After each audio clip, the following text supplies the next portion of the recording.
আসসালামু আলাইকুম রহমতুল্লাহ। আমি Mohammad Golamun Nabi Murshed, advocate, Bangladesh supreme court, Dhaka. আশা করি আপনারা সবাই ভালো আছেন। আলহামদুলিল্লাহ, আমিও ভালো আছি। আমি ইতিপূর্বে যৌতুক নিরোধ আইন 2018 সম্পর্কে সংক্ষিপ্ত আলোচনা করেছিলাম। আমি আজ আপনাদের সামনে দি মুসলিম ফ্যামিলি ল অর্ডিন্যান্স 1961 তথা মুসলিম পারিবারিক আইন অধ্যাদেশ 1961, এই আইনে তালাকের যে বিধান যুক্ত হয়েছে, যে বিধান করা হয়েছে, তার সম্পর্কে সংক্ষিপ্ত আলোচনা করব। সুপ্রিয় দর্শক মণ্ডলী, আপনাদের মধ্যে যারা এখনও আমার এই চ্যানেলটি সাবস্ক্রাইব করেন নাই, আমি তাদেরকে বিনীতভাবে অনুরোধ করব যে আমার এই চ্যানেলটি সাবস্ক্রাইব করুন এবং বেশি বেশি করে শেয়ার করুন। সুপ্রিয় দর্শক মণ্ডলী, দি মুসলিম ফ্যামিলি লজ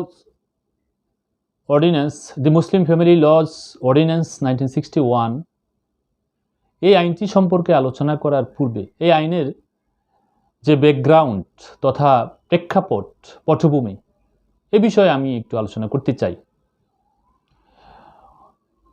1956 সালে তৎকালীন পাকিস্তান সরকার বিবাহ এবং পারিবারিক আইন সম্পর্কে পরীক্ষা নিরীক্ষা করে এই আইনগুলো যাতে সংস্কার করা যায়, আরও ডেভেলপড করা যায়, সেই বিষয়ে সুচিন্তিত মতামত এবং সুপারিশমালা প্রণয়ন করার জন্য একটি ল কমিশন গঠন করেন। এই ল কমিশনের সদস্য সংখ্যা ছিল 7 জন।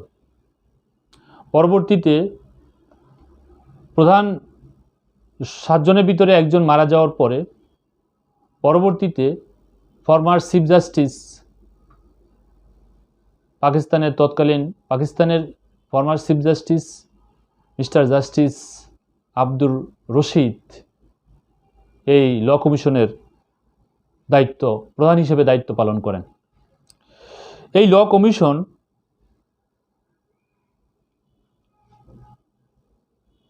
পরীক্ষা নিরীক্ষা করে, গবেষণা করে, বিভিন্ন ফ্যাক্টস এবং বিভিন্ন বিষয় আলোচনা করে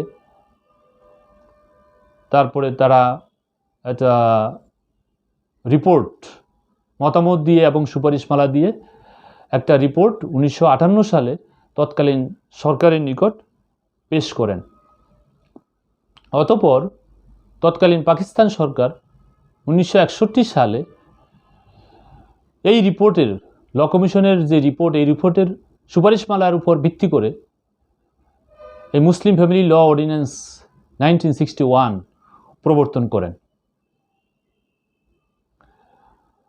এবং এই আইনটি 1961 সালের 15 জুলাই থেকে কার্যকর করেন। পাকিস্তান গ্যাজেটের মাধ্যমে, একটি নোটিফিকেশনের মাধ্যমে এই কার্যকরের তারিখ ঘোষণা করা হয়। এই হলো মোটামুটি এই আইনের প্রেক্ষাপট। এবার আসি আমরা মূল আলোচনায়। এই আইনের নাম থেকে আমরা বুঝতে পেরেছি, একটা জিনিস বুঝতে পারি যে আইনটা আসলে কোথায় এবং কাদের জন্য এই আইনটা প্রযোজ্য হবে। এই আইনের 1 নম্বর ধারায় বলা হয়েছে যে এই আইনটি বাংলাদেশের ভূখণ্ডের মধ্যে এটা কার্যকর হবে এবং বাংলাদেশের মুসলিম নাগরিকের জন্য এই আইন কার্যকর হবে। বাংলাদেশের মুসলিম নাগরিক বাংলাদেশে অবস্থান করুক অথবা বাংলাদেশের বাহিরে, পৃথিবীর যে কোনো জায়গায় উনি অবস্থান করুন না কেন, এই আইনের বিধান সেই মুসলিম নাগরিকের জন্য প্রযোজ্য হবে। তাহলে এটা পরিষ্কার যে বাংলাদেশের কোনো মুসলিম ছাড়া অন্য কোনো ব্যক্তির উপরে এই আইন প্রযোজ্য হবে না। যেমন কোনো হিন্দুর উপরে, কোনো খ্রিস্টান, বৌদ্ধ যাই হোক না কেন, ভিন্ন ধর্মাবলম্বী বা অন্য কোনো ধর্মাবলম্বী ব্যক্তির উপর এই আইন প্রযোজ্য হবে না। এবার আসি আমরা এই আইনের কয়েকটি গুরুত্বপূর্ণ বিষয় এর উপরে আমি দৃষ্টিপাত করতে চাই। 1 নম্বর হলো যে এই আইনের 4 ধারায় উত্তরাধিকার আইন সম্পর্কে বিধান করা হয়েছে। 6 ধারায় বহু বিবাহ সম্পর্কে বিধান করা হয়েছে। বহু বিবাহ বলতে এখানে যে একজন মুসলিম ব্যক্তি যদি একাধিক বিবাহ করতে চান তাহলে তিনি সেই একাধিক বিবাহটা কিভাবে করবেন, কি পদ্ধতিতে করবেন সেই সম্পর্কে বিধান করা হয়েছে। 7 নম্বর ধারায় বলা হয়েছে যে একজন মুসলিম ব্যক্তি যদি সে তার স্ত্রীকে তালাক দিতে চায় তাহলে কিভাবে তালাক দিবেন সেই সম্পর্কে বিধান করা হয়েছে। আর 8 নম্বর ধারায় বলা হয়েছে যে একজন স্ত্রী যদি তালাক দেন তাহলে সেই স্ত্রী তালাক দিতে পারবেন কিনা এবং তালাক দিলে সেই তালাকের নোটিশ দিতে হবে কিনা, এবং অথবা অন্য কোনোভাবে যদি তালাক কার্যকর হয় বা তালাক দিতে চায় তাহলে সেই তালাকের নোটিশ দেওয়া লাগবে কিনা সেটার বিধান করা হয়েছে 8 নম্বর ধারায়। 9 নম্বর ধারায় স্ত্রীর ভরণ পোষণ সম্পর্কে বিধান করা হয়েছে। 10 নম্বর ধারায় স্ত্রীর দেনমোহর সম্পর্কে বিধান করা হয়েছে। আজ আমি সবগুলো বিষয় নিয়ে আলোচনা করব না, আমি সংক্ষিপ্তভাবে শুধুমাত্র 7 ধারাটা আলোচনা করব।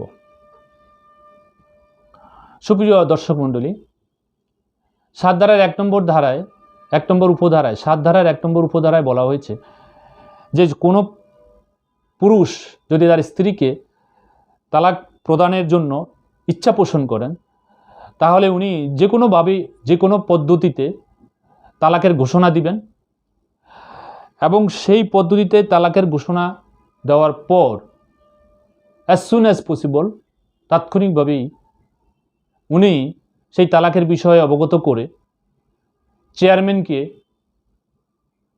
লিখিত নোটিশ প্রদান করবেন এবং সেই লিখিত নোটিশের একটি সত্যায়িত ফটোকপি তিনি স্ত্রীকে প্রদান করবেন।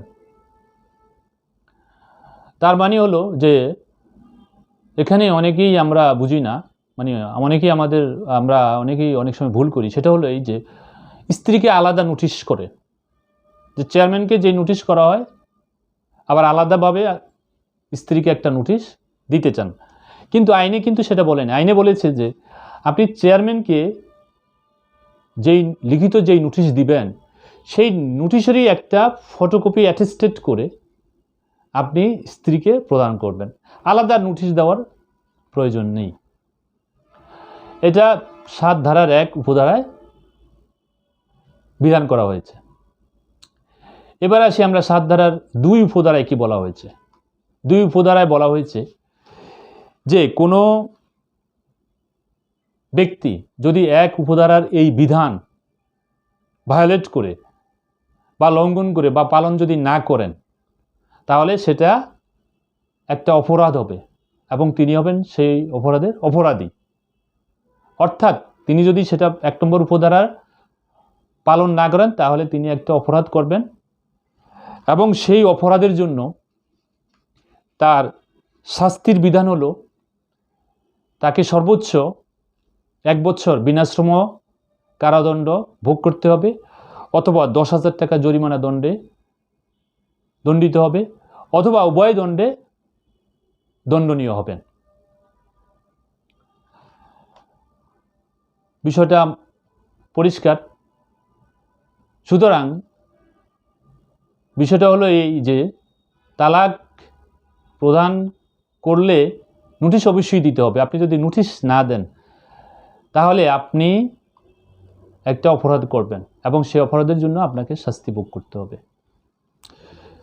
এবার আসি আমরা 3 উপধারায় কি বলা হয়েছে। 3 উপধারায় বলা হয়েছে যে তালাক কতদিন পরে তালাক কার্যকর হবে। সেই বিষয়টা এখানে পরিষ্কার করে বলে দেওয়া আছে। সেই বিষয়টা হলো এই যে আপনি চেয়ারম্যানকে যেই তারিখে চেয়ারম্যান আপনার নোটিশটা যেই তারিখে রিসিভ করলেন, চেয়ারম্যান যেই তারিখে আপনার নোটিশ প্রাপ্ত হইলেন সেই তারিখ থেকে 90 দিন অতিক্রম করলে, 90 দিন পার হলে অর্থাৎ 90 দিন পর এই তালাক কার্যকর হবে। তার আগে এই তালাক কার্যকর হবে না। সুতরাং এখানে আমরা খেয়াল রাখতে হবে যে এখানে আমরা তালাক এই যে 90 দিন, এই 90 দিনটা হিসাব কোন তারিখ থেকে করব। যদি এই প্রশ্ন আসে তাহলে এই প্রশ্নের উত্তর হলো যে চেয়ারম্যান সাহেব যেই তারিখে আপনার নোটিশটা প্রাপ্ত হবেন, গ্রহণ করবেন, রিসিভ করবেন, সেই তারিখ থেকে 90 দিন কাউন্ট করা হবে। সেই তারিখ থেকে 90 দিন শেষ হয়ে গেলে তার পরের দিন থেকেই তালাক কার্যকর হয়ে যাবে, তার পরের দিনই তালাক কার্যকর হয়ে যাবে। এটা হলো 3 ধারার বিধান। এবার আসি আমরা 4 ধারার কি বলা হয়েছে। 7 ধারার 4 উপধারায় কি বলা হয়েছে। 4 নম্বর উপধারায় বলা হয়েছে যে চেয়ারম্যান তালাকের এই নোটিশ পাওয়ার 30 দিনের ভিতরে তিনি একটি আরবিট্রেশন কাউন্সিল গঠন করবেন। আরবিট্রেশন কাউন্সিল অর্থ হলো একটি সালিসি পরিষদ গঠন করবেন, এবং এই সালিসি পরিষদ কি করবে, এই সালিসি পরিষদ সর্বতোভাবে চেষ্টা করবে যাতে এই দুই পক্ষের ভিতরে রিকনসিলিয়েশন করা যায়।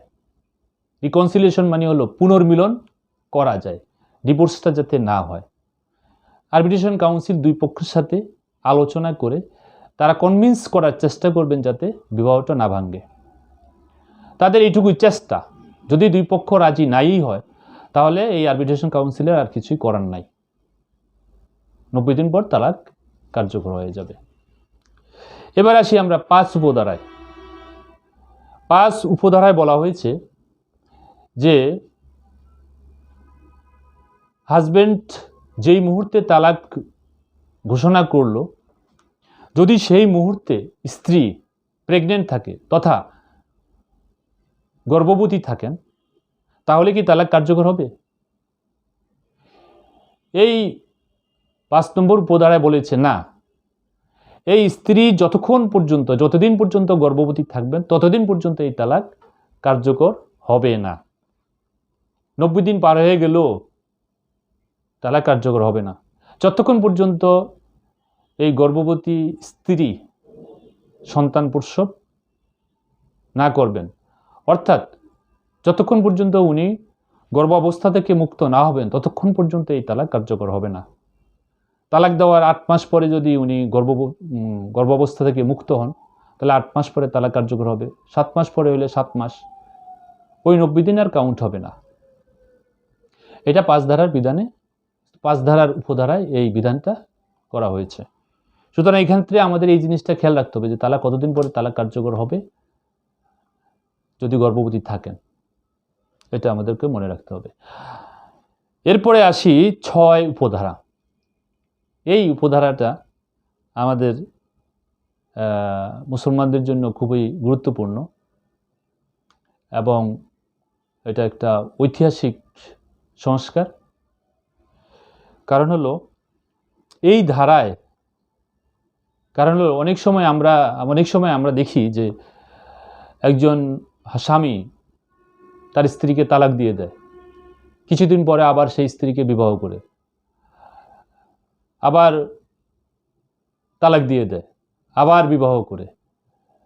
তো আগে প্রথমে মানে এই আইন হওয়ার পূর্বে সবাই ওই সময় ছিল যে এই স্ত্রীকে একবার তালাক দিয়ে দিলে তাকে আবার পুনরায় বিবাহ করা যাবে না যতক্ষণ পর্যন্ত ওই স্ত্রী তৃতীয় কোনো ব্যক্তির সাথে বিবাহ করার পরে সে তাকে যদি তালাক না দেয় তাহলে তাকে আর বিবাহ করা যাবে না।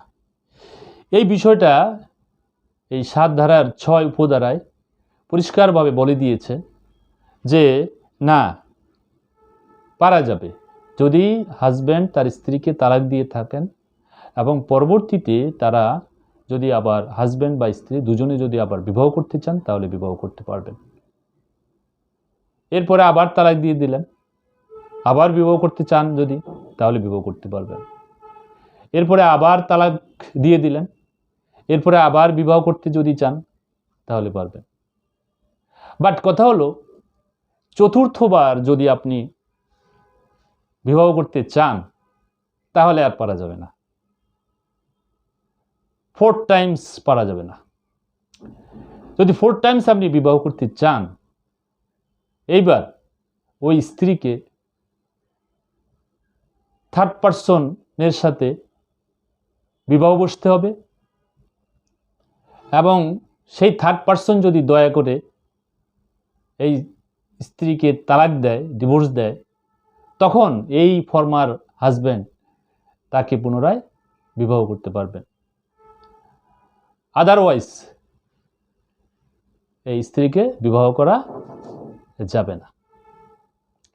এই বিধানটা 6 উপধারায়, 7 ধারার 6 উপধারায় বিধান করা হয়েছে, বর্ণনা করা হয়েছে। এটা আমাদের সমাজে আগে যে বিধানটা ছিল, ইল্লা বিবাহ ছিল, ইল্লা বিবাহ ছাড়া বিবাহ করা যাবে না, সেটা রোধ করা হয়েছে। 3 বার সুযোগ দেওয়া হয়েছে যে 3 বার করতে পারবেন, বাট 4 টাইম করা যাবে না। এবার আসি আমরা একটু ধারা 8, এই আইনের 8 ধারায় কি বলা হয়েছে। 8 ধারায় বলা হয়েছে যে যদি কোনো স্ত্রী তার হাজব্যান্ডের কাছ থেকে হাজব্যান্ডকে তালাক দেওয়ার ক্ষমতা প্রাপ্ত হওয়ার আগে থেকেই ক্ষমতা থাকে, তাহলে সেই ইচ্ছা করলে তার হাজব্যান্ডকে ওই ক্ষমতা বলে তালাকের ক্ষমতার প্রাপ্ত ছিলেন, এই জন্য সে তার হাজব্যান্ডকে তালাক দিতে পারেন। অথবা অন্য কোনোভাবে, যেমন 2 পক্ষের ভিতরে আলোচনা ক্রমে এটা তালাক হতে পারে। আবার এটাকে বলা হয় মুবারাত তালাক। আর একটা আছে খোলা তালাক। খোলা তালাকের মাধ্যমেও বৈবাহিক সম্পর্ক ছিন্ন হতে পারে। সেটাও যদি সেইভাবে তালাক হয়, তাহলে কি চেয়ারম্যানকে নোটিশ দেওয়া লাগবে কিনা, এই বিধানটা করা হয়েছে এই 8 ধারায়। বলা হয়েছে না, চেয়ারম্যানকে নোটিশ প্রদান করতেই হবে। অন্য যেভাবেই হোক, মানে এইভাবে তালাক ব্যতীত, হাজব্যান্ড কর্তৃক তালাক ব্যতীত এই স্ত্রী কর্তৃক তালাক বা আপোষ মীমাংসার মাধ্যমে তালাক, যেভাবেই তালাক হোক না কেন, 7 ধারার 1 উপধারার বিধান মোতাবেক চেয়ারম্যানকে নোটিশ প্রদান করতে হবে। এটা হলো 8 ধারার বিধান। আমি আজ এ পর্যন্তই আলোচনা করব। এই বিষয়গুলো নিয়ে আরও খুঁটিনাটি আলোচনা করার দরকার ছিল, কিন্তু সময় সংক্ষেপ, তাই আজ এ পর্যন্তই। আপনারা ভালো থাকবেন, সুস্থ থাকবেন। মহান আল্লাহ রাব্বুল আলামিনের কাছে এই প্রার্থনা করি। আল্লাহ হাফেজ। আসসালামু আলাইকুম।